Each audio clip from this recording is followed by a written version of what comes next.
General Z, ERS and millennials have serious economic anxiety. Factors at play include a shaky economy, student debt payments, inflation, and healthcare costs. But the biggest issue is probably a housing market that simply feels unfair.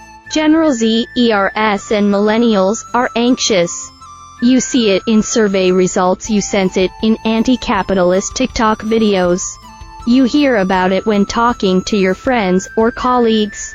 Or, if you're a parent of a 20-something or 30-something. From your kids, this economy has younger Americans on edge here. Just a sampling of recent research. A new survey from Deloitte found the high cost of living is the top societal concern of both generations. According to my colleague Josie Rose, more than half of both generations said they live paycheck to paycheck. A study by TIAA Institute earlier in the year found that 41% of young adults said their finances control their lives. General Z, ERS are missing their credit card payments at an increasing rate, per the Federal Reserve Bank of New York, and in the workplace. 32% of young adults 18 to 29 years old said they are not satisfied with their pay, and 34% aren't happy with their opportunities for promotion. Per Pew, there are lots of possible causes for this economic anxiety, to point to from a shaky economy to student debt, to general inflation, and spiking healthcare costs. There's lots to be worried about, but there's arguably no bigger factor than housing. I think if you talk to people my age or younger, who are salty about capitalism, two things have really driven their discontent.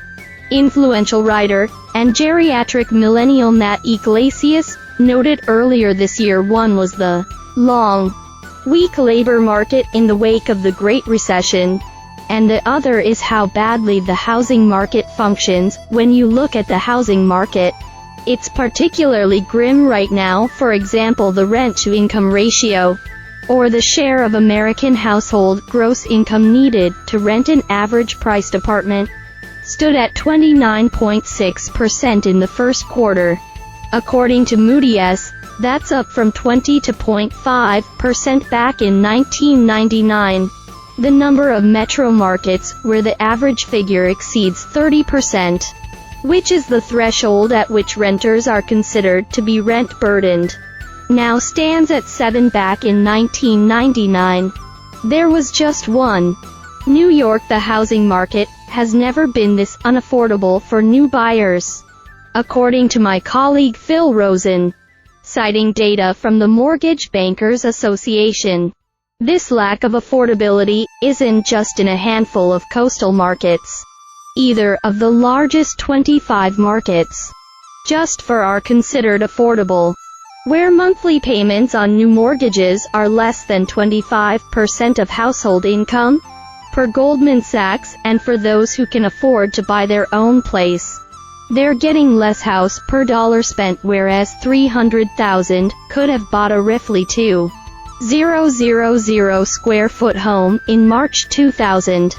Today the same amount might buy a 1,400 square foot property, according to data cited by my colleague James Rodriguez. Yes, some of those other factors, like healthcare costs or student debt loads, have also gotten much worse in that time. For example, health insurance premium contributions and deductibles totaled 11.6% of median income in 2020, up from 9.1% in 2010, per the Commonwealth Fund. But while Americans have different health situations and lifestyles and levels of student debt, all of them live somewhere, and whereas shoppers can trade down to cheaper brands when facing inflation, or potentially put off medical care to save money, the amount they pay to keep a roof over their head is pretty rigid. Together, those factors are pushing an increasing share of young Americans to delay renting their own place. In 2021, 68% of 25-year-olds were living outside their parents' home, according to Pew. down from 84% in 1980. For those who are able to rent, the monthly checks to their landlords are taking up a bigger and bigger share of their income, and while many millennials and Gen Z ERS are able to buy, 30% of 25-year-olds own their own home, per Redfin, while 60% of 40-year-olds own their home. Their budget isn't going as far, they're getting less square footage per dollar spent.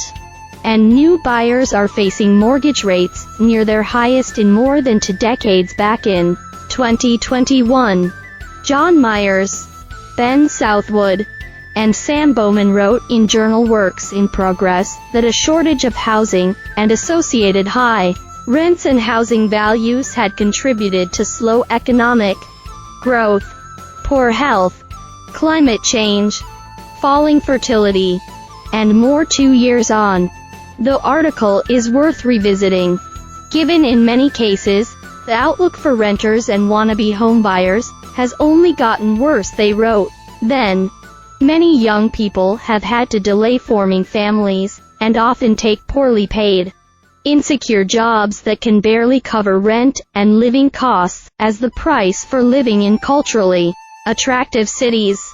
They see opportunity as limited and growth as barely perceptible. Meanwhile, older generations sit on housing property worth many times what they paid and, stuck in a zero-sum mindset, often prioritize the protection of their own neighborhoods over the need to build more homes. Can you blame young people who resent older people and the West's economic system itself, when this is what it offers them?